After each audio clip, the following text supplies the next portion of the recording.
everybody. This is Marianne Moenraj and Benjamin Rosenbaum, and this is Moenraj and Rosenbaum Are Humans, a podcast video production of the Speculative Literature Foundation. You're And not allowed to be both of us. I get to be one of us. Okay, yes. So that was Which Ben. one would you like to be? No, that was Ben. I think this will be confusing enough for people without us switching.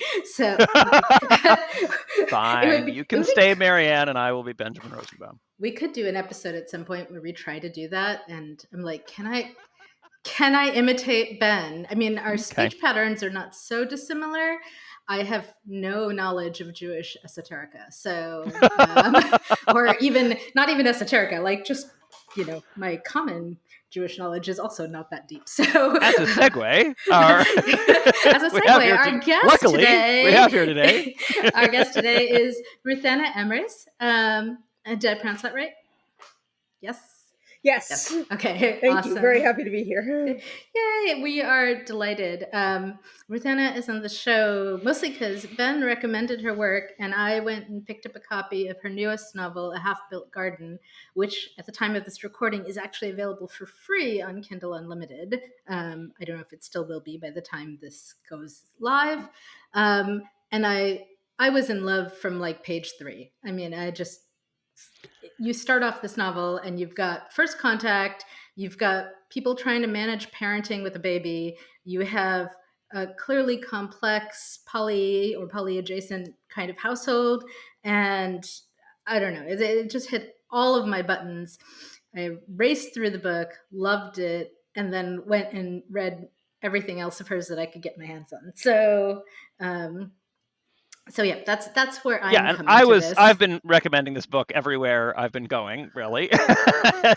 It's one of my favorite recent books, and it's funny that both Marianne and I, for different but overlapping reasons, both had the reaction of like, ooh, it's pretty high praise for me to be like, I wish I'd written this book. You know, yeah. I mean, I don't read a lot of books and go, I wish I'd written this book, but it feels like, and it's interesting because it is actually sort of a perfect mashup of Marianne's obsessions and my obsessions. So I mean, it also has, it's also a Jewish book. I mean, it has this very, not just incidentally Jewish characters, but this kind of theme of Tikkun Olam, and also mending the world, and also like the very loud and pushy and difficult and terrific family of origin that she comes from, and her relationship to that, where the main character, where she's like both needs them and loves them intensely, and also like they're a lot. Anyway, and also it's a book about the aftermath of the next few hundred years of climate change, and it's actually precisely the kind of book I've been feeling like I'm missing, where I think I've said this probably on the podcast before, that it's sort of easy to imagine total collapse and Mad Max ruin, and it's sort of easy to go la la la, nothing to see here, and imagine stories in which there's just a Star Trek future where everything's shiny and new, or a transhumanist future in which there's just unlimited computing power, and let's not worry about the water that's using, and everyone uploads themselves into blissful mathematics. And the idea that in fact it's not going to keep going upward. Like this ride of civilization doesn't go upwards, but also like Mad Max Wasteland is not the only option after that. So that there's this and so this book both has this sort of Le Guinian sort of quasi-utopian, like people trying to live simpler and in harmony with one another and escape beyond the madness of capitalism future. But it's not just like a heinous world where everyone happens to be like that. It's actually this complex thing in which there still are nation states and corporations as like these two other power centers, and then there's this new thing which is all, so it kind of it scratched both the Le Guin itch and also the like Cory Doctorow, wow, this is an interesting novel utopian network, and we're talking about the tech of it itch as well. Anyway, Wait, so it's like in all of these ways, it was both like a Super Marianne book and a Super Me book. Yes, Marianne, what did I you want know, to I say? know. I raised my hand because I was like, "Oh, this is going to be a difficult episode." I Uncharacteristically. think. I know, I know. I'm like, because we want to let Ruthanna talk. I'm going to say Yeah. two more things.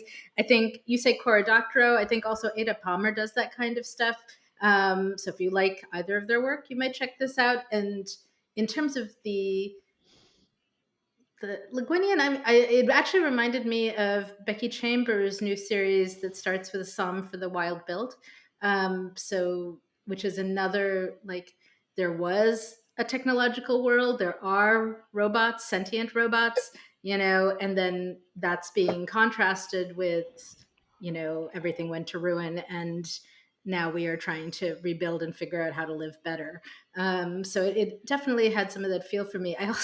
I love that towards the end there is a Shabbos dinner that is central to, and I'm not spoiling things, but it becomes central to working out what's happening. And um, my people always solve things over food, and it is not atypical for my stories to have like people stopping to like fry samosas, because before you go and battle the big bad, you must There's eat. actually a Pesach Seder, which is really Yeah, central because it's, yeah, both yes. thematically. Anyway, now we're Wait, going to let Ruthanna so now talk. we're gonna let Ruthanna We talk. So like your book. That's we literally like all it. we've said so far is that we like that book.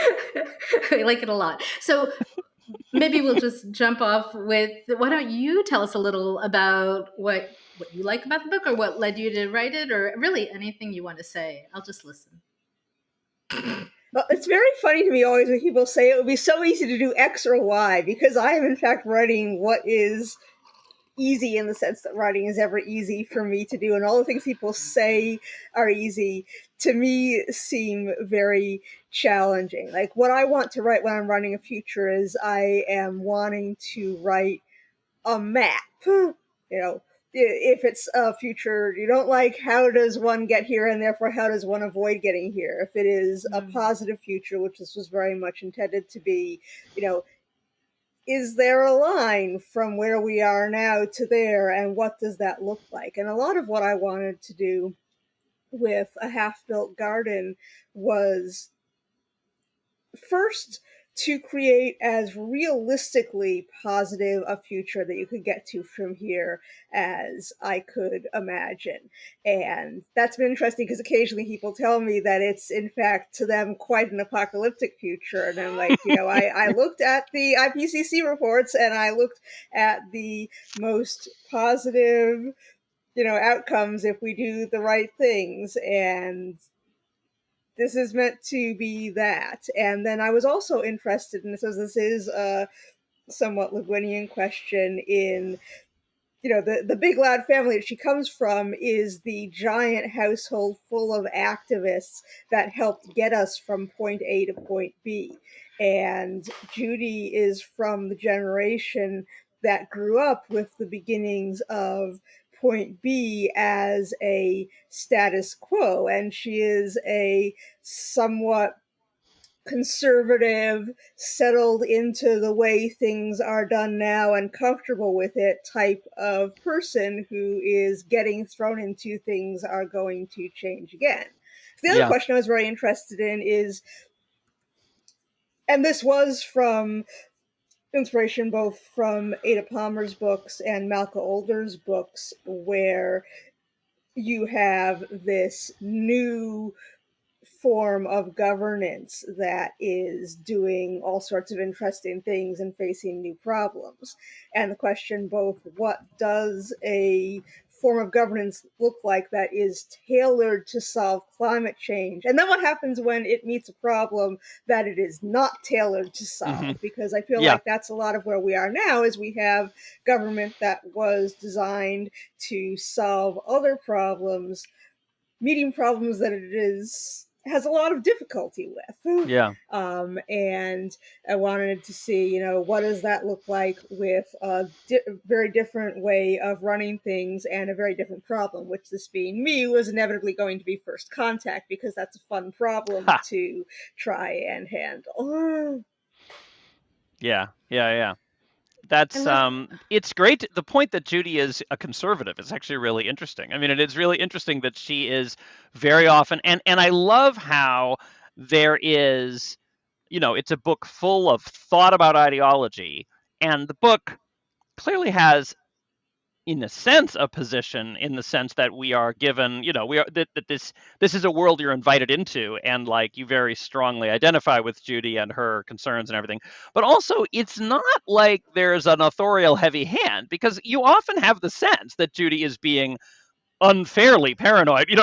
Like some of the people who are her ideological opponents, you're like, well, maybe you should cut them some slack. I mean, like they often have pretty good arguments, and Judy is kind of like, whatever, I'm not willing to take that risk. Screw you. Yeah, no, And I but write books to argue with myself, but yeah, I'm very interested in this thing of different sorts of conservatism with different sorts of status quo, because I am yeah, very aware of things like, your wild activist can sometimes settle into middle-aged Mhm. moderates of yep, the sort that Martin Luther King said could be even more dangerous than the open bigots. And how or does that reactionaries. happen? Why does that happen? What would I look like in Yeah, a culture where I yeah, was surrounded by people like me and entirely comfortable? And yeah, what would it take to push me out of that rut? So that's in yeah. Half Built Garden, but it's also in the Innsmouth Legacy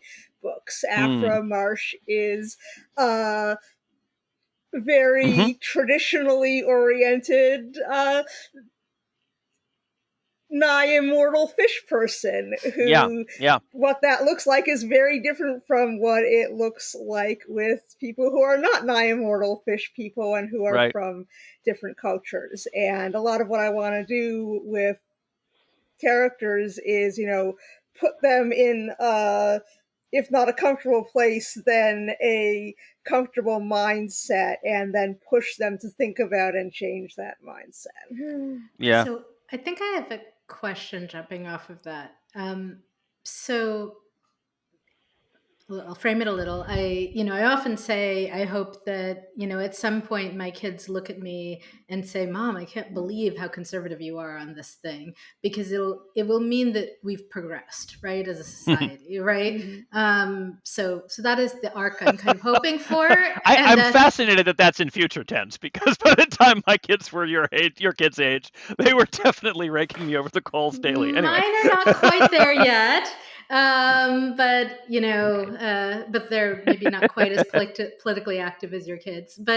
Um, but I can see it's coming. So, and it's good. I'm glad it's coming. It'll be a productive discomfort, and and occasionally, in fact, I remember my daughter did like call me out in seventh grade when I had used queer, and she was like, "Mom, you can't say that. That's a slur." And I was like, "Oh no, we fought this fight in the Right. 1990s. I was there, and let me give you the whole history of it." Sure. And then now she's now 16, and has come over to my side. But it was an interesting moment. But what I was trying to get to is this: the idea of having these conservative figures who are not evil, who are, in fact, it's interesting, even characters who you introduce who initially seem like they're going to be pretty destructive, and as we get to know them better, the people from the city with their gender presentation play, et cetera, so on, we become more sympathetic to them as we get to understand them better, which is I love. I'm not a big fan of reading books in which there are many terrible people doing terrible things for terrible reasons, right? Like I'm much more interested in this kind of thing. Like, here everyone is maybe a little self-interested, whatever, but they're not villains, right? And They're also just coming from such different worlds, like they really Yeah. look like and one of the things, I'll let you get back to your framing, but one of the things that's great about her being a conservative is that, as science fiction readers who are picking up this first contact book in this long tradition of science fiction stories, we are predisposed to think like essentially the villains of the story, right? Like essentially Mm. the most villainous people in the book are the people who are like, but space, we get to leave this world and go out there and build everything and be like, it's literally what we were promised by, Asimov and Clark and Heinlein. Like that's the, and to have the protagonist be like, you guys are fucking smoking. You're on crack. We just got this world back, barely stable. I mean, is a great dialogue Yeah. because the impulse, and I think that I don't know. I assume that must be true of you too. That like that impulse, that like the impulse that the corporate people have is, and the NASA people is like this very dear part of a science fiction reader's heart in a way. And so in arguing with yourself, it's like the grown up part of yourself that's like like we think about the consequences, it arguing with the the childlike, like, let's go to space part. So I think that was Yeah, and a a lot of good. it was that, Go ahead, Ruthanna. sorry. No. That, I am very much, I'm a science fiction fan. I love the idea of being out there on other worlds. And I also am aware that actually Earth is the most easy to terraform place that we Right. have currently in reach. And that if you can't make Earth habitable, it is not Right. actually going to be easier to make a space station or Yep. Mars habitable. Right. And so I kind of wanted to address the assumption that space is some sort of higher state that we ascend to and can make things better there if we can't make things better here, because this is easy mode, and you Right. you do have to pass easy mode Yeah. to be able to succeed at the early higher levels. But I also, Right. with Why don't you the guys build aliens, I why really don't you guys wanted build a to self-sustaining biosphere on Antarctica, and then we'll talk about Mars, because Antarctica is so much easier than Mars, right? Like, yeah, and some of what I was doing with the ringers was that I wanted to think about, so, everyone looks for Dyson spheres, and it would be very exciting if we found one. And then I also have the sense of, if someone is willing to take apart their whole solar system because they're right. that hungry for energy, maybe Yeah. they're assholes. And what would it take for people who are willing to build a Dyson sphere who would be worth talking to, would be people we would want to talk to, even if we would have Yeah. disagreements with them? And so that's why there are two species rather than one, because if you have a place to go to that there are people to talk to and you can breathe the air, then that's a very different, that's a very different solar system to be moving around in. And there's a reason Yeah. why we originally imagined colonizing a solar system that was full of Martians and Venusians Right. and Jovians and other people to talk to, and other places where you could maybe put on a mask and breathe, because there's Yeah. someone over there to talk to is something that people will go to a lot of trouble to do. And so Yeah. by the time they started, they had the equivalent of an inhabited Earth and an inhabited Mars. And by the time they start having ecological issues, it seems very sensible to, let's build something in between that we'll both be comfortable on, and eventually to expand that into a Dyson sphere. And also, in terms of their not being assholes, the fact that they have what makes them not assholes is this kind of ancient multi-generational trauma about living on planets. The fact that they find planets fucking terrifying Yes. because they're so chaotic, which is exactly the thing that the richness that Judy values. I mean, it's just a wonderfully played out all these different positions. And I feel like also this idea that the dangerous and destructive parts of life are the fact that someone else doesn't understand you, that you're heading towards this. You have to de-escalate this urgency that comes from these people having and there's this great, I mean, and I think this is also one of the things, even if there was no Pesach Seder, and there was no discussion of kashrut on other planets or in corporate habitations, it would still be a very Jewish book, just by the fact that at some point you'd show up someplace where everybody just completely assumes that that they know what's good for you, and they're coming from Yes. this other worldview, and even just to be heard that it's like hard for them to wrap your head around why you don't just understand the way everything is, and Judy's sense of like, no, wait, like don't we don't necessarily And want to be you really saved, deep down believe in this thing that they yeah. believe and know everyone deep down believes. Yes. Right. And And so then they it's serve you like food that's a that you don't very know whether you can eat it or not. All right. right. I'm going to drag it back to my point. Okay, Although back to your question. I think all of this feeds into it, actually. So, you both of you keep referring to the more conservative figures in the book, and I'm just going to be teacher for a second and ask that we define our terms. So when we say liberal and conservative, like what we mean by that, right? And so, because I think not everyone out there listening is necessarily going to have the same definitions, but the way I tend to think about it is, if you look at society and you think this could be better, that tends to be a more liberal or even progressive, going further out kind of viewpoint, approach, framing.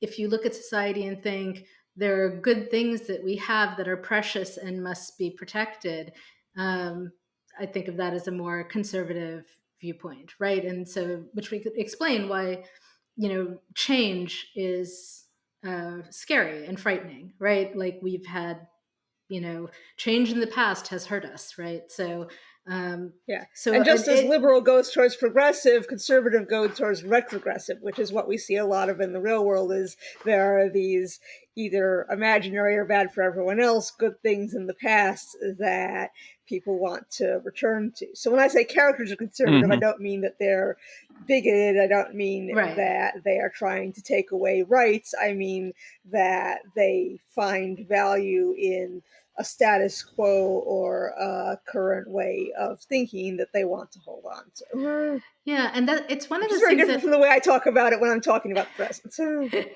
no, I love that. I think that so I ran into a little trouble recently because I was giving a graduation speech at the high school, and the sort of theme of the speech was around, all of society is, a set of rules that we have come up with, that people before us came up with, and that we are living under. And you, as you're graduating and moving into adulthood, you get to change these rules, right? You don't, like you will now become part of the group that is building and changing them. And I gave various examples of things that could change, such as open borders or prison abolition, et cetera, so on. And people pointed out to me afterwards, and I sort of knew at the time, all of my examples were liberal progressive examples, right? And I couldn't come up, and I was writing this on very little sleep in a difficult family time, and so I think I could do better now. But in that moment, I couldn't come up with conservative examples of like, what could you, if you're saying things could be better and you can change the rules of society, are there examples of conservatism? And I sort of feel like ecological conservatism, like taking care with the planet, might be one approach. But I just got a little stuck there. I had trouble coming up with things. I do want to say that I think your difficulty is you're thinking of changes that you would like, and therefore only finding liberal ones. I mean, you're like, what could conservatives possibly want to change the year after they overturned Roe versus Wade? Right. So there's just to say, sure. I do mean things I would like, but I bet there are some, and I am having trouble coming up. But it's a different search problem when you're looking for things that you would like, changes that people who you disagree with would, because you might have already, if you'd thought of them already, they'd already be part of your. Or changes that I think would be valid, that I can see their argument. That's what I'm looking for, right? Like. So, but anyway, it strikes me that the framing, I mean, I think your framing is fine for this conversation. I think that is what we meant by conservative, was like that Judy wants to protect the status quo. I will say parenthetically that it feels like the framing of like, well, liberals, they want to change things, and conservatives, they are attached to what's good about now, is like a very late 20th century Gen X boomer framing. It's a very Warren Court framing, right? It's like, well, society is moving in this direction, and it's like, should we? Things are getting more progressive, and the question is, do you want to slow that down? Or do you want to speed that up? They can go retrogressive, as opposed to retrogressive is what we've got now. I actually got it from Barth. So, and his essay "Myth on the Left." Okay, so maybe not late 20th century, maybe mid 20th century. Yeah, maybe, but yes, but anyway. but I you do know, wonder. I do think there's a way in which I mean, it feels very resonant when you say it. That sounds like my childhood. That's how I thought about things. That's how I thought about, like, there's like, do we want to change what? But whereas like the sort of there weren't a lot of people who wanted to. I mean, even like there weren't a lot of people who wanted to make drastic, radical, never before seen before changes that were deeply right wing. Like, do you know what I mean? The conversation was sort of between like, do we change things towards this Star Trekky future, or do we like return to like a 1950s? But like, I don't know. There's like a lot more. There's a lot more. I imagine there's a lot of there in terms of, we're only just beginning. I fear we're only just beginning to see the. I mean, It's true that it's often wrapped we in an imagined I mean, you and I come from past. different backgrounds, right? Like I grew up with parents who wanted me to who expected I would have an arranged marriage. Sure, Like it was a whole set of things that are very traditional and conservative that were sure, held up as the ideals, right? So anyway, Ruthanna, you yeah, talk. Threw a bunch of stuff Yeah, there, so whatever I do think interests you. that, like, this is a very liberal thing to say, but I don't think we have a lot of real conservatives around right now. I think we have a lot of retrogressive people who want to return us to an imagined status quo from the time of the founding of the country, with all the inequality that entails. And that is fundamentally different from having people comfortable with the status quo, which I think there's in fact quite little of right now, in part because the status quo is very obviously untenable and people disagree strongly, even violently, about what's untenable right. about it. So when I think about future conservatives, I think about people who have family values, but actual family values around making sure that kids and adults have enough support and are part of a network. I think of people having principles and honor that they are willing to act inconveniently to themselves for, that may not be principles or honor that are particularly recognizable from what people hold to or fail to hold to now. And, I think a lot about what it means to have arguments where people on all the sides have points, and I'm not just arguing about whether other people have a right to exist, because that's a very exhausting argument to have and not a particularly edifying one.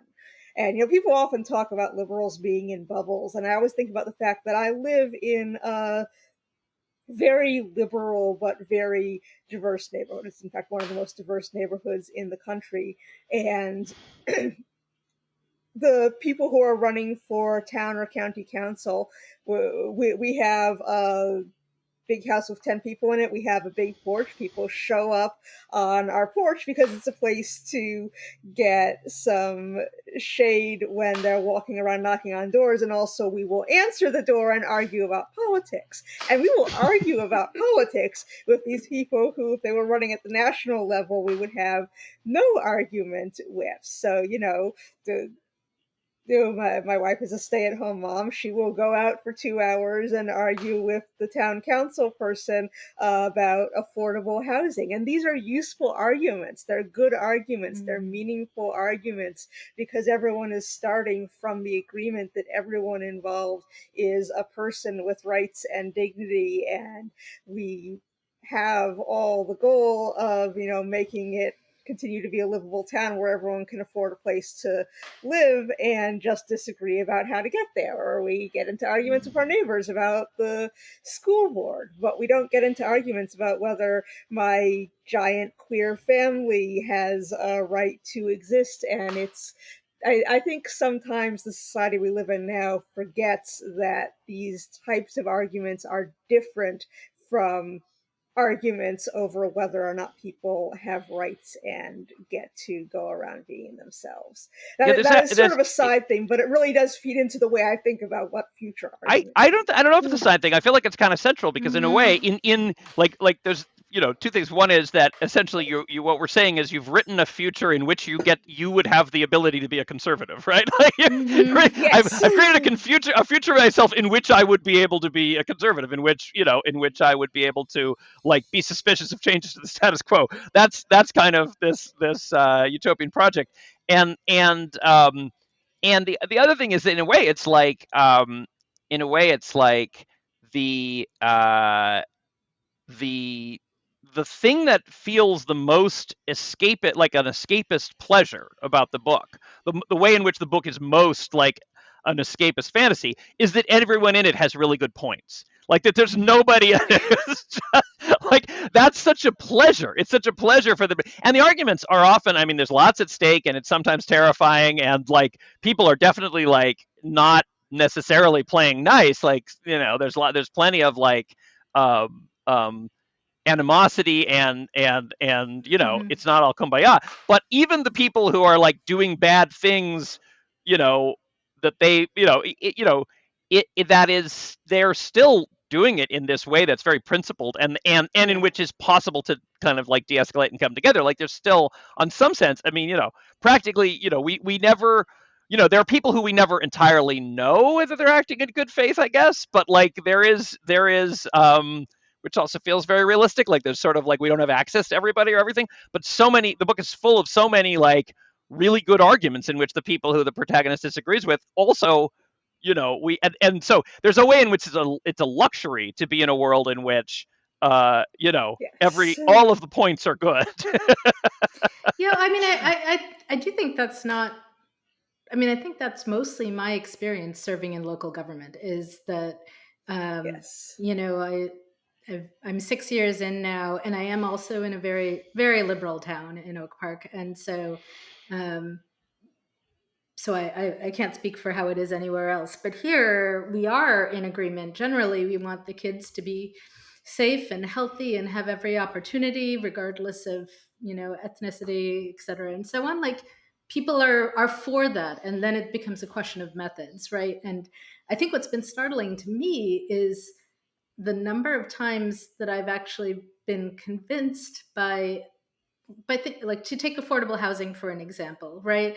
That um, that one of the local fights that we had was about building luxury condos, luxury high rises, and people were like, "Well, that's not affordable housing. Nobody can afford to live there." But not nobody, but only wealthy people can afford to live there. But talking to city planning type people who came and brought the data, and they said, "Look, if you build these, it'll free up this bottleneck that you currently have in this town, where there are people who would move out of the less expensive apartments into those and then would free up space."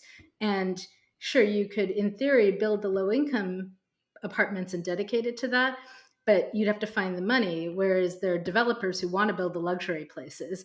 And so you can bring them in, just let them do their thing, and it will alleviate the issue. And it sounded so counterintuitive to me initially. But the data was convincing, and we've now been doing it for several years, and our affordable housing stock has gone up as a result, right? Like notably gone up. And so it was like, all right, like and there are other things like that. Like, one of the kind of classic conservative points is kind of like get out of the way and let small business do its thing. And I don't think of myself as like a gung ho business type, but Oak Park is landlocked. We don't have a lot of area for growth. We don't have area for industry. We don't, whatever, and we don't want to raise everyone's taxes. So if we could have more commercial business, that's a way to get in more revenue that we can then spend on social goods. And I don't know. It's just weird. Like in the last 6 years, I've turned into a pro-business person. Like this is not where I started from, right? And so, But I mean, and not unrestrained, not but like right, but but the fact is that the way that the American rhetoric is set up, like so that there's a word pro-business, which puts like Joe's hardware store and Walmart in one category and the public Yeah. library not in the category of Joe's hardware store, but in this, do you know what I mean? Like there's Yeah. the public library, that's over here, and then Joe's hardware store and Walmart is over here. That would be pro-business. Like that's so bizarre, right? I mean, in some ways it's like, and it again, like I remember my politics of the 90s. I remember being in a Mm-hmm. world in which it really seemed sincerely that like the Republicans, like that Bob Dole was, partly just interested in getting regulations out of the way of Joe's hardware store. I bought it. And I was like, that's a reasonable argument to have, whether we should be taxing Joe more and making a public library or like taxing Joe less and letting him have, like, sure. And then, like, so like what has been unveiled since then is that, like, actually, like, really, the point is to fuck Joe over. Like, Joe is gone and Walmart took over. And that was like the rhetoric of Well, like let's support Joe's hardware store feels like it wore very thin, right? Like I mean it. I mean that's what I mean by not unrestrained, right? Like when we invest in local business, one but thing that's you can hardly a but one thing, but that's one now a left-wing But I position think the is what I'm larger point saying. here yeah, is at That's the like local level. yeah, At the local level, we still have these useful conversations going yeah, on, but a yeah. yes, lot of people don't get that either because of where they live or because they've been turned off politics at a more national level and And just it probably does avoid it have to at do the with scale. local level. Yeah. It probably does have to do with And I scale, and think it this partly is does one have of to the do ways with in which also the book is very Jewish. Like one of the reasons there are several reasons why there is a Passover Seder in the middle there, but one of the yeah. reasons the Passover Seder is traditionally a time at which you sit around the table for hours Hmm. arguing about things Yeah. Right. Right. and asking questions that you don't know the answer to and aren't going to get the answer to by the end of the night. Or at least everybody has a different answer. But that yeah, I mean, Yes. I do think that is like I don't think that anything.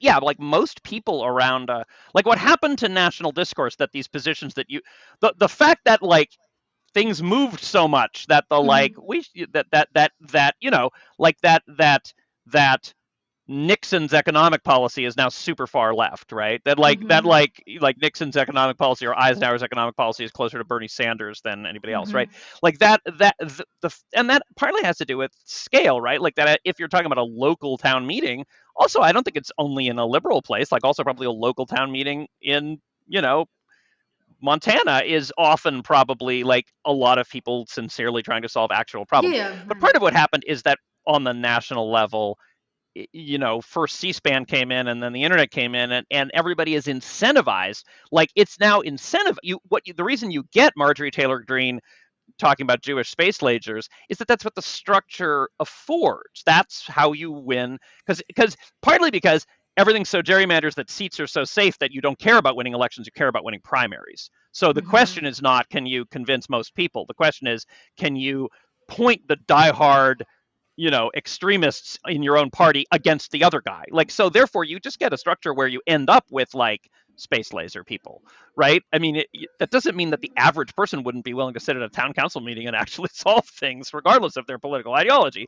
But it's like, that's the overarching structure, which is why it's such a pleasure to see a book in which I don't know, just the fact that there are like, and the fact that there's a great, the sort of this insurgent dandelion networks are which figure prominently in the book feel like they are both they're both a like this wonderful fantasy of like something should show up to fix this, and also done in this very realistic way where I like the bit early on where they're like, well, technically of course we're still American citizens, and like if you're smart when talking to if somebody from the department of whatever comes around, you act like you're an American citizen, even though on some level we really don't believe in that anymore. Like we are part of the, like really I'm part of the Chesapeake watershed, but I'm willing to play along and pretend that I'm a citizen of the state of Maryland, if that's in scare quotes, if that'll make you happy, and so that kind of liminal like phase change feels like it's very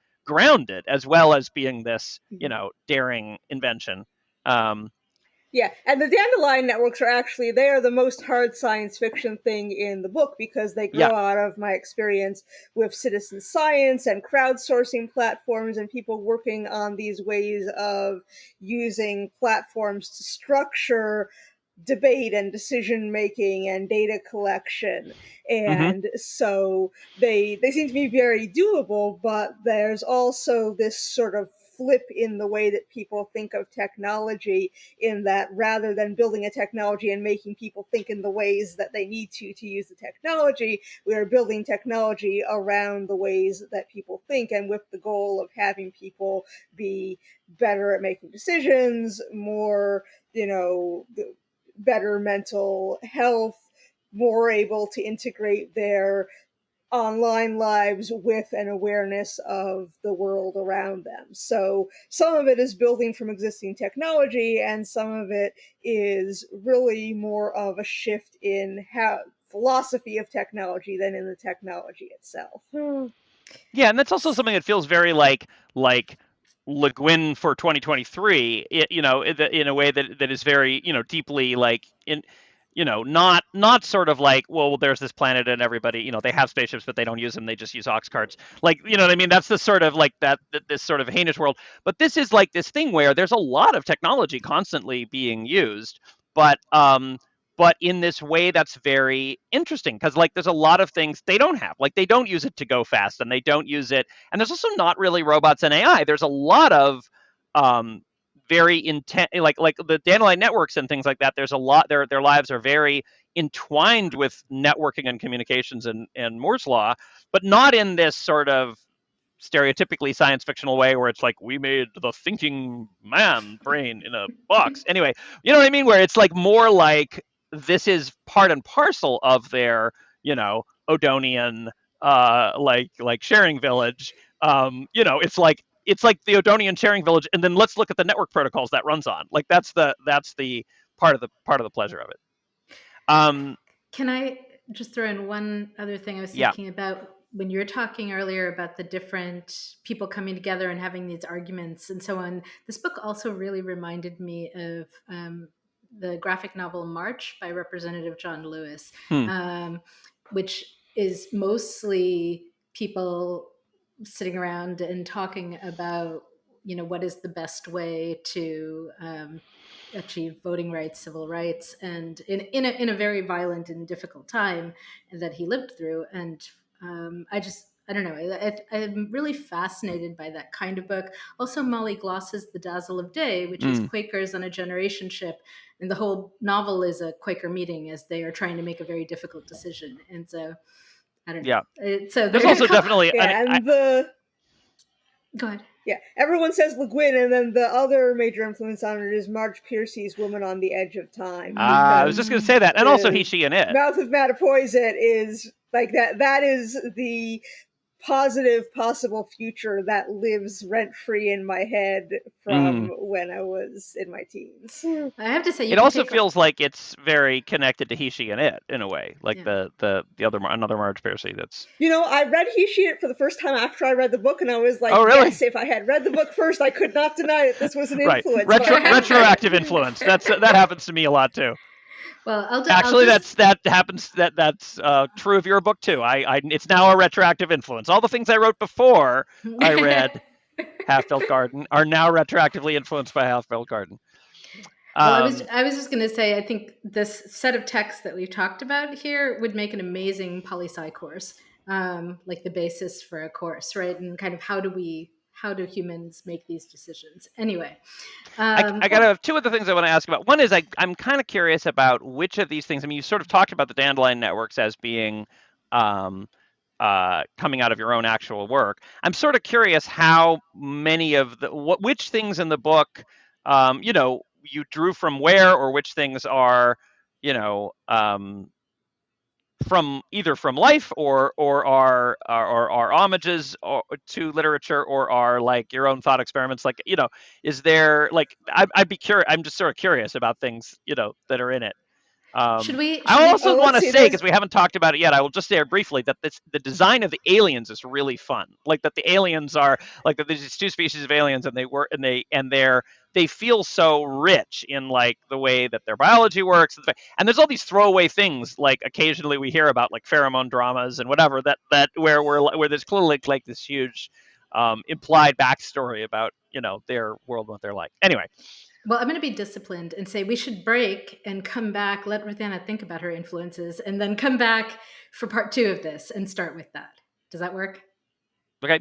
All right. Okay. All right. Because we're supposed to take a break. We're trying to be good about it. So, all right. We're going to take 5, and then we will be back shortly to answer Ben's question. So, All right. we're back with Ruthanna Emrys. We've been talking about her novel, A Built World. And Ben asked the question just before our break about influences. What went into this book, basically? So wherever you want to take that, Ruthanna. Oh man, so many things. I will try to pick a couple. So, like I said, a lot of Dandelion Networks comes from my background with citizen science and crowdsourcing, and more generally as a cognitive psychologist who's very interested in how people think about and interact with technology. So, I'm always very interested in the actual, the psychology and the sociology of how people are handling their technologies rather than just the technology as a force on its own. The book actually takes place more or less in my neighborhood. I talked a little about, my local neighborhood and our local politics, and, some of the watershed management stuff in there is things that I've been in meetings talking about, what we might do over the next couple of decades to handle rising seas and changing climate. We have fact, a fairly strong watershed management movement around here at the mouth of the Anacostia and more broadly the Chesapeake Bay as a whole. And so things like, the little frog pond, that there is a plan to put a little frog pond in that particular area, although not yet with the little portable sensors and the the sensors that help you use the frogs as an Yeah. indicator. But it's there, it's in the plans. And Question about the that yeah. is because what's one thing that struck me as fascinating is the way that the Dandelion Network's political force in this future works is that the watersheds are the political units, and that struck me as so fascinating because it's like not a bunch of borders designed by humans on a map. It's literally like if you drop water here, it affects all of these people and not these people. So it's like a notion of like state or political entity grounded in physical reality. I wondered, did you just make that up for this book, or is that actually like a thing that I am certainly not the only person who's talked about it, although it's not a major movement. I was Mhm. trying to think of what does it look like Yeah, if you build governance around climate change, and watersheds seemed like a very natural way to group together people who had shared interests and shared responsibility for decision making. yeah, Because right yeah. now, the way that we do watershed management across state lines, it's utterly miserable. It Right, screws over people who are downstream, like just the current right. arguments going on over the Colorado and who Sure. gets to use that water and how is it is a mess, and Yeah. they're working on it and may pledge something together over state lines, but it is certainly not the way you would design something to solve that problem if you were designing something to solve that problem. Hmm. Um, and then I should also say that I am actually, perhaps unusually for someone who writes about the future of governance, I'm actually still kind of attached to nation states. Like, I live Hmm. in the Beltway. I see how much people care about their work for the federal government. The NASA people are really Yeah. like a love letter to the people who just Hmm. work thanklessly in the executive Yeah. agencies and keep government running and things happening across administrations with not enough money and with constantly being the people that every politician trying to get elected says are responsible for everything bad and totally out of touch with Yeah. the rest of the universe. And it's that is not really what people who work in the executive agencies are like. And they all, care deeply about space exploration or making sure that taxes are done fairly or making sure that everyone who measures a pound knows what a pound is. And Right. just these intensely focused bits of making things work or trying to make things work. And I still do hope that we could come together and make our current methods actually work for solving these problems. Hmm. But I also wanted to write what are the alternatives. And in part Yeah. it's sort of hey, if you keep taking power away from the government to do useful things, Hmm. then someone else is going to have to step in and do the Yeah. useful things. Yeah. Yeah. There was, I mean, apropos of that, when you're talking about I remember this moment when Trump first came in, and there was like this like surge in like national park, like unauthorized national parks Twitter. Like there was a bunch of sort of Yes. like reports from the front lines of like these things that are getting, attacked and defunded Yep. and not, and then there was this sort of like this resistance of people who were just trying to do their job, like Mhm. in fact often Hmm. legally required to continue doing their job, even though they, were getting. So there's that like that was that moment where there was this very um, public visibility of like the amount of like the kind of the opposite of the usual narrative of like this, you know what I mean? Like where you see these beleaguered civil servants were like trying to continue Uh-huh. to have things work even despite being, actively Yeah. sabotaged. And Anyway, that is in fact the very normal way that it is happening, usually quietly. And yeah, that's a lot more visible when you live in a county where a whole bunch of civil servants work. yeah, yeah. So you're saying West Wing is not purely a fantasy. So, I'm so saying that in the same way there's a lot of people at yeah. NASA who are in NASA because of Star Trek, there's an awful lot of people who are in the federal government because of West Yeah, Wing. I have to admit it shapes my elected service. It is the show I have watched the most. I've watched the whole thing through 7 times, which is a little obsessive. It's like how you got Um, generations of doctors out of ER and Grey's yeah, Anatomy. yeah. So, and which is not to say that I mean, you can be an idealistic civil servant and still get things really wrong sometimes, Oh yes. but Sure. so we were going to try to transition. I mean, I could talk about the half-built world forever, but we wanted to at least Garden. touch on half-built garden. Half-built Oh, garden. but I do want Uh, to. The title is the title from something specifically? So the title of the book for the entire time I was writing it was The Fifth Power. And then my publisher said, this is a terrible title, we don't want to use it. And I had a whole Hmm. page of Tetrising different words related Hmm. to different themes and different things that show up. And A Half Built Garden was the one that everyone liked. But I really liked it as sort of this both combination of a word that's more associated with, technology and a word that's Mm. more associated with Yeah. humans doing stuff in nature.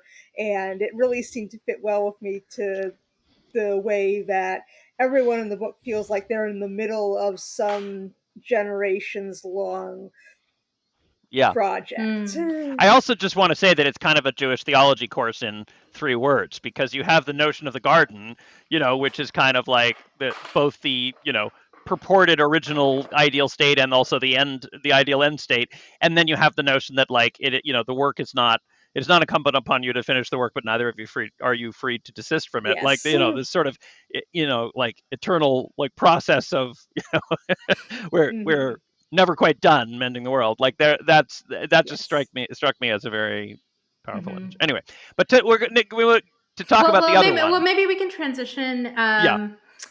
You know, I want to be sure that we don't neglect any Jewish stuff either of you or both of you want to discuss in Half Built Garden, and then maybe use that to transition I to mean, the I think we can transition because there's plenty of Jewish stuff in Wintertide too. All It's right. not So as Yes. overt. Yes. It is allegorical in some sense, but it's that. I mean, okay. that's not that didn't feel like a less Jewish book to me. All right, so we're going to talk about the Innsmouth Legacy series, which is 2 novels, Wintertide and Deep Roots. And then there are 4 Tor.com original pieces, Litany of Earth, Deepest Rift, Word of Flesh and Soul, and 7 commentaries. So Yes. uh, Only Litany of Earth is actually part of the Innsmouth Legacy, and that the others are standalones. right. So that's Yes, right. I think I've only So read Litany of Earth and Wintertide. I haven't yes. read Deep Roots yet. Yeah. Maybe sticking to the Innsmouth for now. So this is Cthulhu mythos, which I have to say, if I had run across it in a bookstore, I am not a horror reader, and I would have looked at it and said, "Oh, this is not my kind of thing," and I loved it. So maybe we can just start there. Maybe like what drew you to writing this? Uh, I came into Lovecraft stuff very sideways. So when I was in college, I was hanging out with role players, lots of people who play Call of Cthulhu, lots of people talking about the Principia Discordia, lots of people reading Robert Anton Wilson. So everyone was always making jokes about Cthulhu and running games with elder gods. And eventually, like many years later, I thought, I have played characters in this thing. I know all sorts of stories about it. I should read some of the originals. So I started having my wife read me Lovecraft while I was making dinner. And I had known that Lovecraft was a bigot and that people made fun of his vocabulary. And it was just such an interesting experience because it's this whiplash as I was reading it between, that's really cool. That's an amazing piece of world building. Wow, that's creepy. Oh my God, he said, what? And how many times has he used the word cyclopean in this story? And then she read me the Shadow over Innsmouth. And this is a story rather that everyone thinks they know what happens in it, including people who have actually read it think they know what happens in it. And that it's about, these creepy fish people and they're very scary and they worship Cthulhu. And one, the actual story is from the point of view of an outsider who never actually talks to any of the actual fish people. Everything he hears about them is rumors that sound an awful lot like blood libel. And there is never actually any direct proof of anything other than that these are fish people and that they would really like to talk to him because he's one of them, and he treats every time they try to talk to him as something terrible that he runs away from. 2, the story starts. Oh, I need to plug in my computer. Just ran out of battery.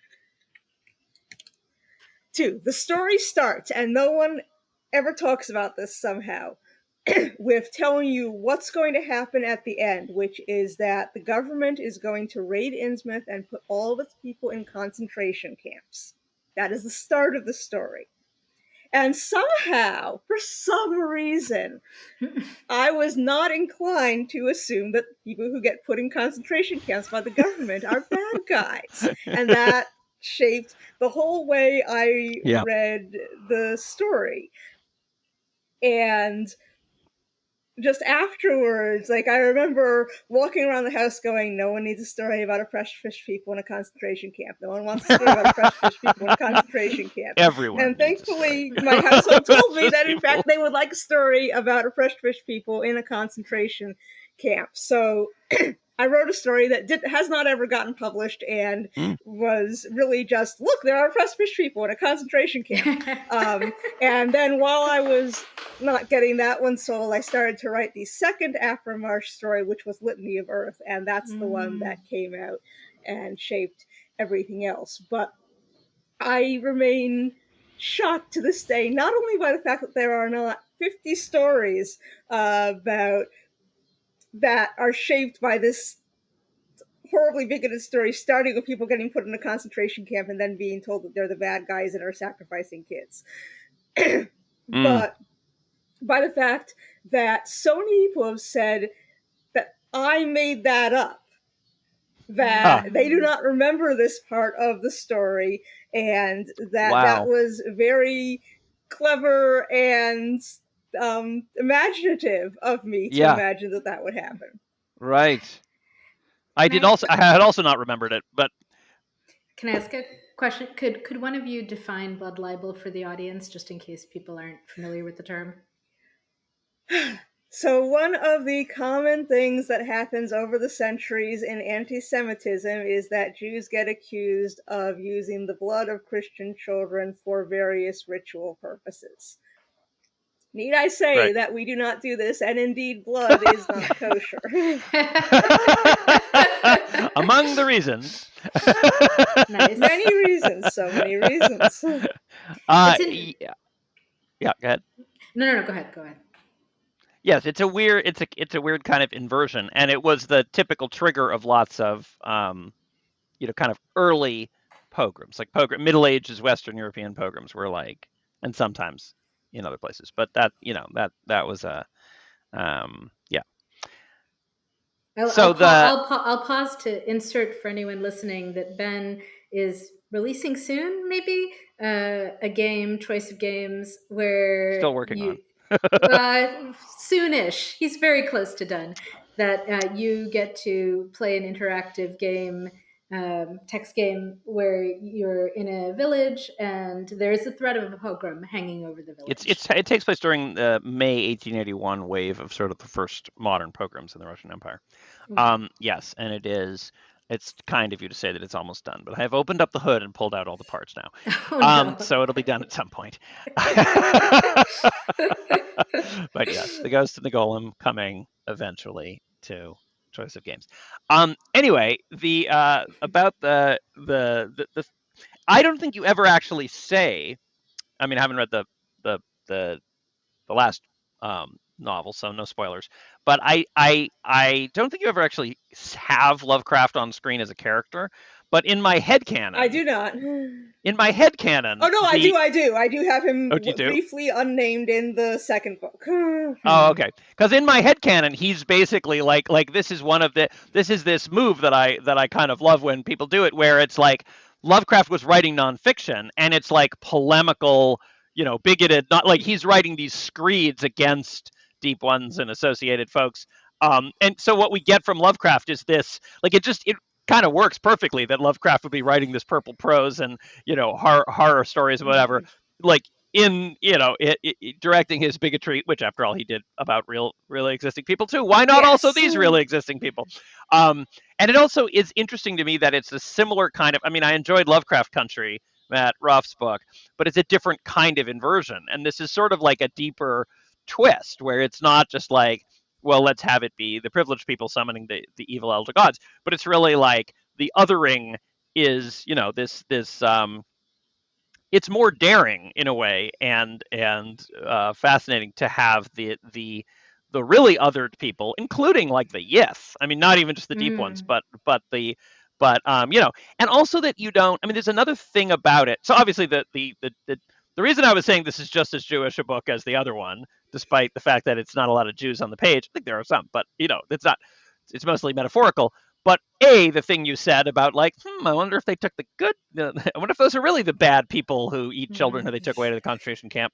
And also the but there's also something that resonates about what always resonated with me about the Cthulhu mythos, and I sort of have said occasionally that like the Cthulhu, like cosmic horror and the Cthulhu mythos is like kind of I feel like the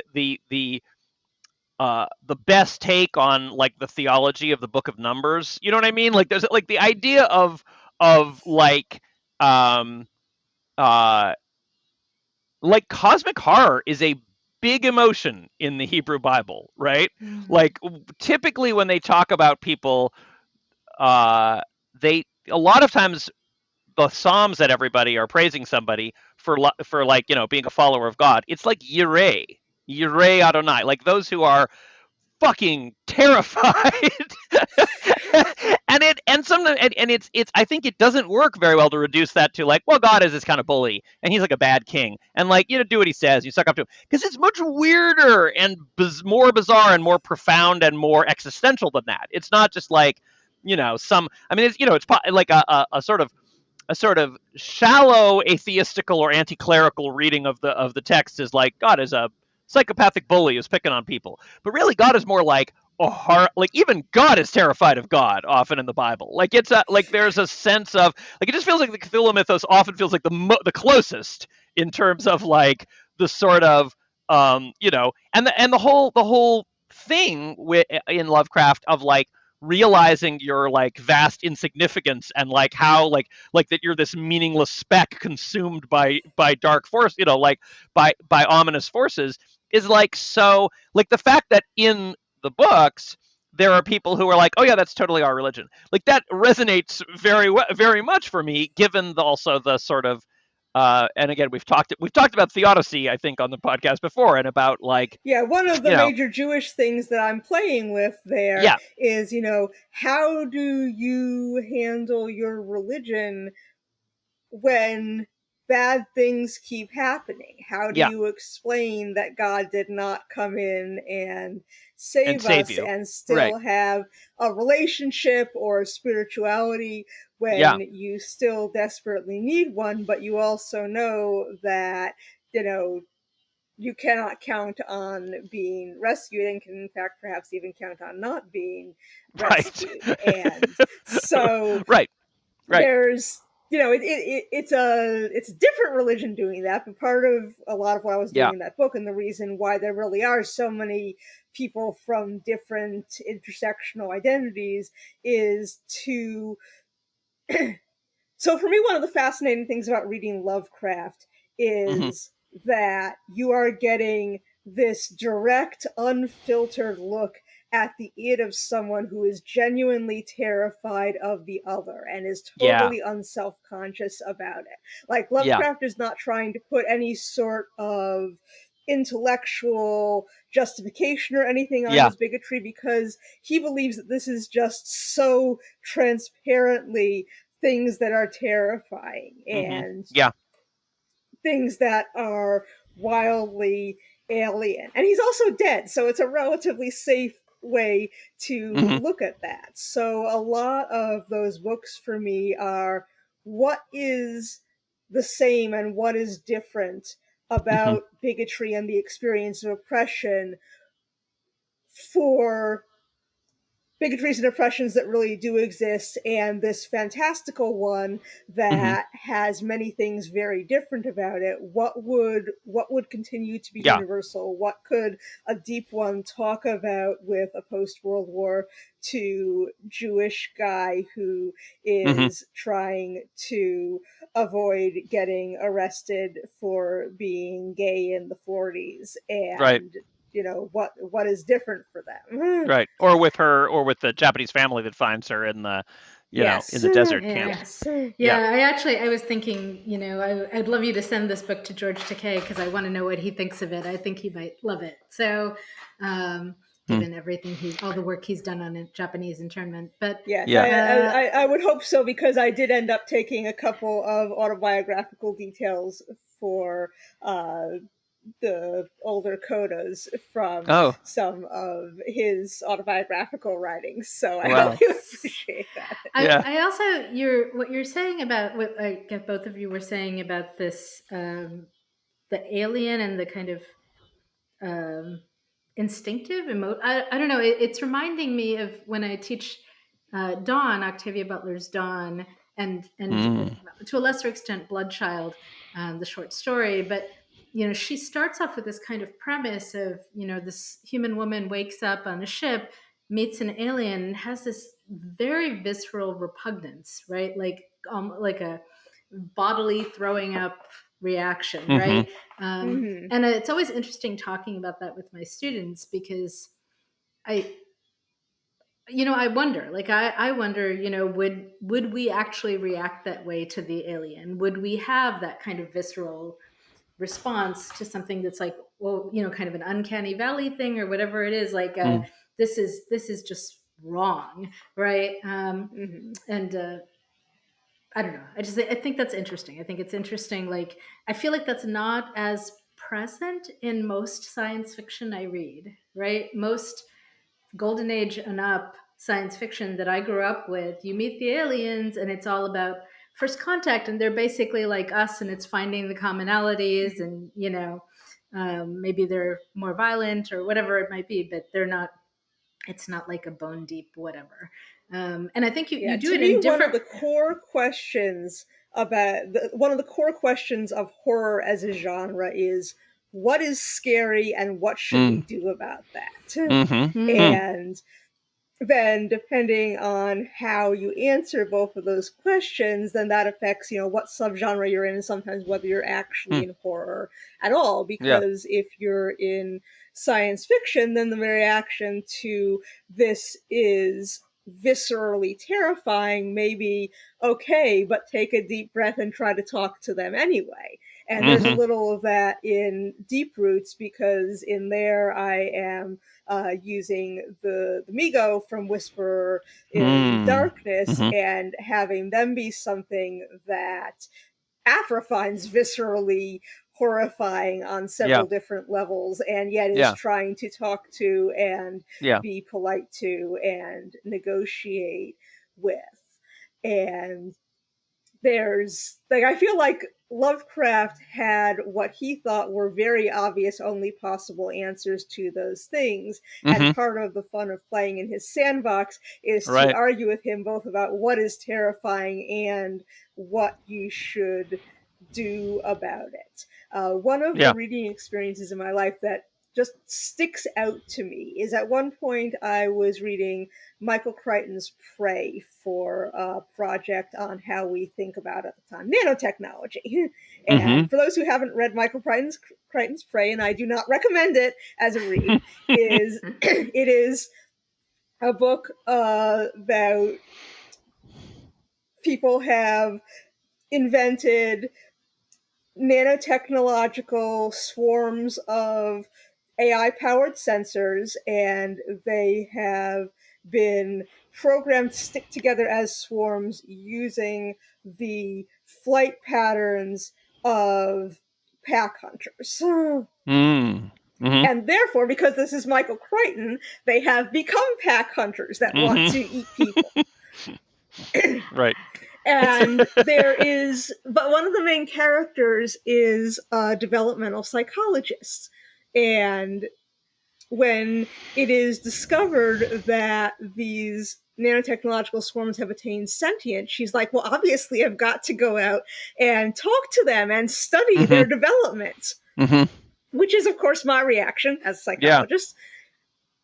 And she goes out and immediately gets eaten by them, and everyone, including the narrative, is like, well, obviously she shouldn't have done that, that was really dumb. And fundamentally, she's being punished for being a woman in a Right. Michael Crichton book, but also for misunderstanding what genre she's in. Right. Right. And Right. and it was a She very thought she made the mistake of thinking this reasonable, was a I science feel, fiction book. thing for her to assume that she was in a science fiction book, where when you have a new sapient life form that Hmm. has Right? just emerged, you would study its You need to. psychology Right. Right. like a normal person. I feel like that should be a And that TV just sticks tropes. out to That's me. like genre. That's like genre unsavvy. That's like Mhm. reverse. Like there's the genre savvy is like the character in Scream who knows they're in a horror movie. It's like the character who's Mhm. wrong about what genre they're in. Yeah. You're making me think about H. Rider Haggard and novels like She, right? The sort of early these boys' adventure novels that, take a white guy, send him to Africa or to India, and, in the depths of the jungle, there's this The drum temple, beats. and in the Yeah. temple, there's a monstrous female figure, giant, etc. And like that's what you're Yeah. scared of. You're scared of a really big woman, right? And she's terrifying, but it's interesting, kind of thinking like, Tells I'm you a like lot. now I'm like, well, what are the horrors that, like, now I'm like, what would I write if it was like, what am I Well, and really that, scared and of? as you say, Yeah. the So the question, like, well, I mean, the question of like what's mhm, scary, right? yeah. So then so like that's Mhm. why I mean, that's why Get Out is so brilliant, Yeah. is because it takes the hard lens and puts it on racism and the suburbia. Like the opening of Get Out is like, suburbia is terrifying. Yeah. But And and also also, but Don't Worry, Darling is in that genre as well. I don't know if anybody, I that was don't know that one. nobody watched this movie. It was a great movie that came out last year. I loved it. Um, Mm.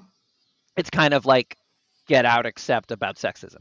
Mm. Um, and maybe it's more. I don't know if it's exactly horror is exactly the genre, but yeah, anyway. But that kind of lens, and I think the Mm-hmm. thing about, as you said, about Lovecraft being this like just pure unfiltered id of someone who's afraid of the other, and the thing that you're doing is to relentlessly go in there and like subvert the fear of the other, and Mm-hmm. not by making them all. It's not that you meet the Yith or whatever and they're just like friendly neighbors who you misunderstood. No, they really are fucking weird and different. Like that, it's profoundly, the other is profoundly other, and nothing is safe and everything is scary, and you still don't have the excuse of dehumanize, rather not human, but Mm-hmm. of like Yes.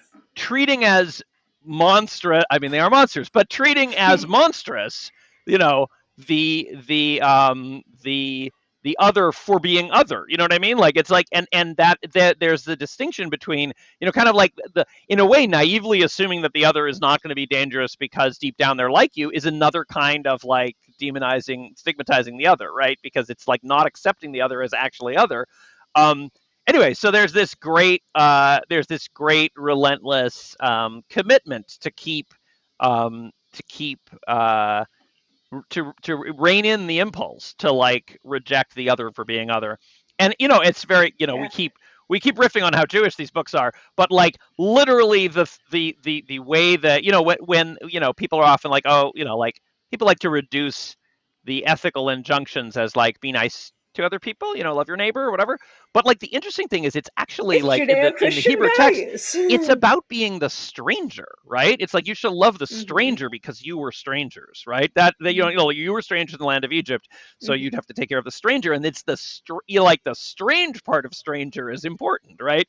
If you have the experience of being seen as monstrously other, then it's sort of incumbent upon you to question any like And to also, have this so much suspicion. of what's in there is do not become not a stranger. Do not do Yeah, the things that would make you not different from everyone around you. right, But one of the right, interesting right. things that I was balancing in the book was, Marianne, you said that you don't generally like horror and Well, I weird have, I horror. have, And I one of the things have, I was, I have, yeah, I have nightmares. I have an overactive imagination, and yeah. then I can't sleep. So it's not that I don't like it; But it's one that of it my goals with hits these me. books was Yeah, to write something that would work for people who love Lovecraft, people who hate Hmm. Lovecraft, and people who don't read Lovecraft. yeah. And Yeah, that was yeah, a really interesting sort of three-way line to try and yeah. walk because I was absolutely writing cosmic horror, but I was also, you have to say, okay, is this thing going to be genuinely scary and dangerous? What is this thing Hmm. going to do? And having that balance where some things genuinely are dangerous things that you can talk to, and some things are dangerous things that you can't talk to. Yeah. And one of the things I did there was that all of the characters there are having slightly different genres that they're Mm. in. Huh. So, Mm-hmm. Huh. Afra is rebuilding her community in the middle of cosmic horror, and her brother is having this sort of coming of age and coming to terms with, you know, Trauma. living in the world outside of the camp in which he grew Hmm. up, and the people who work for the FBI are having the X-Files, Yeah. and some people are having the urban fantasy. I have just discovered magic, and now I want to learn Right. all about it, and sit Right. down at the feet of the master and learn magic, and Yeah. Yeah. That's so true. and Yeah. It's like. the youth is having the bad day at work, the absolute worst week at work that one could possibly have. All right. I want the like I think I'd love the idea of expanding on the Yith having like an office like the Yith genre is like bad office like everything goes wrong at the office sitcom kind of Yeah, no, Yeah. 100% what she is having is, how am I ever going to tell my boss about this week without getting fired? it's totally fun, this complete clusterfuck. So let me, as not a horror reader, but I'm trying to like kind of trace this out. So y'all tell me if this makes sense. So we have Lovecraft, right, with the cosmic horror. And I should say, I'm not sure I've actually read any actual Lovecraft. So now I feel guilty and I will go and read some. Not recommended. And then, Not no, recommended just, unless you really want to. well, just as an academic, I feel like I ought to. So, but then, yeah, the general public probably doesn't need to. But then from Lovecraft, I then go to like H. Rider Haggard and like Fear of Women, Fear of Black People, Robert E. Howard, the Conan the Barbarian stuff with things like Queen of the Black Coast, which also has Fear of Women and Fear of Black People in it. And then I was thinking about like, well, who responded to that? And I'm thinking of the 70s feminist writers, right? Who like Raccoona Sheldon's Screwfly Solution, where you still have the monstrous other, except it's not a woman, it's a man. The terror is inside the house, right? Like so. And then sort of in that continuing, and there's several of titles in that era that would fit into that, and then going from there to like Atwood, Handmaid's Tale, and Butler, Parable of the Sower. But then Butler also does what I think you're doing, and that's where like where Dawn and Bloodchild are, I think, closer to what you're doing, which is like this next. I don't know if it's a progression, but another approach to this issue is this kind of like, well, what if the other not Right, be it's like horrific, I think right? both So I think both your Innsmouth's series and also the Half what's Built Dawn Garden, part of no, Adulthood Rights. Dawn is part of Adulthood Rights, yeah. They No. combine. Dawn is part of it's Dawn, Adulthood Rights, Imago are the three books. Xenogenesis, yeah. Yeah, Xenogenesis trilogy. Yeah. Xenogenesis. Okay. Anyway, they are. I think they partake of both horror and empathy because it's a genre of cosmic empathy, right? Yeah. This impulse to refuse to stop at horror is very Butlerian. Anyway, that would be a course Yeah, and I too. think Someone one of could the do a things that course of those. fascinates me, one of the things that fascinates me about Butler, and I try to be part of this conversation, and I feel like I aspire to it. But one of the things that she approaches is a question that I think that we are starting to get more people doing now, but that many people have sort of shied away from because it's a really hard question to write at, is the question of what kinds of relationships, and even what kinds of positive relationships, can you have across genuine gaps, not only in otherness, but in power. And she writes a lot about relationships that are genuinely unequal in terms of power, Yeah. and striving for various degrees to sometimes equity, but sometimes just positivity or understanding or some level of consent, and how far can you get there and how far can't you get there. And often relationships that are contested too. I mean, like yes, and that is just, it's fascinating and like it's the power challenging and dynamics it's also very are. difficult I to mean, write. sometimes power dynamics are kind of fixed, but often not. Right? Like I mean, particularly like Yeah. Doro and I want to say Yinwu. I don't remember the name of the protagonist of Wild Seed, for instance. But there's like this whole like the whole like I think it takes them several generations to like gain the upper hand over Toro, but there's like anyway the relationships that are, but yeah, exactly, like the her relationships are so um Yeah, conflictedly I feel like Cadwell Turnbull does some of this kind of thing too interesting. with Yes. his aliens, and the Hmm. interactions with the Virgin Islanders that he Yep. writes about. Butler, you're making me think I should go reread Fledgling, her vampire. Like I think it was her last Yeah. novel, the vampire Yep. novel, because I think that was Yes. very, very much a explicit part of that novel, the power Yeah. dynamics there, Yes. right? So, Yeah. um, oh, okay. Well, we're coming up towards 2 hours. Ben, is there anything we want to hear what you're working on now, and maybe Yes. what's coming next? Is there anything else that you're Ben, that you feel like we neglected or that you wanted to dig into? Well, I mean, one thing that we just mentioned offhand, and I don't know how much there is there, but you mentioned. I think that I probably encountered Lovecraft first via the Call of Cthulhu role playing game, which shout out to Call of Cthulhu role playing game was kind of a momentous moment in the history of role playing games because while there was an explosion of role playing games before that, and you didn't have to just be in a fantasy world, you could be a spy, or you could be in outer space, or you could be whatever in Gamma World, but like it was the first one that was structurally designed for your characters to like gradually lose their minds and die miserably, like that it was the Mm. first one that was designed around tragedy and like suffering, and instead of this like just getting more stuff. And Mm. it was it was the one and so it kind of early kickstarted a lot of like more interest in like narrative and pathos and things that were not necessarily typical of a dungeon crawl. Anyway, but I just wanted to shout that out and say that you and I both also know each other from gaming. I mean, we've also gamed together. Yes. Um, we've played. I don't know if you were. We played Dream Apart. I guess it was past playtesting. I was going to say Yes. you played. I think it was post playtesting, but and so That I was don't know. amazing.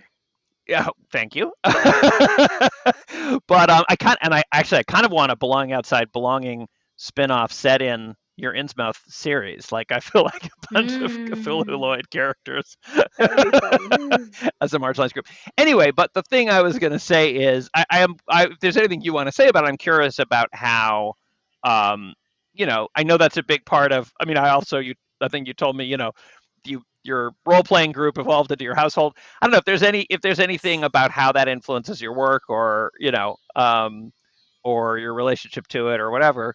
Um, Yeah, I think I definitely, I do not have any things that I've written that are campaign with the serial numbers filed off, although I've read some Mhm. very cool things that do that at this point. But I guess my approach to, having characters who have different perspectives is to sort of think of them as characters and to quietly run them through scenes in my head to figure out how they mhm. relate before I actually get down to putting them in a plot. But yeah, I do live and raise children with my college role playing group.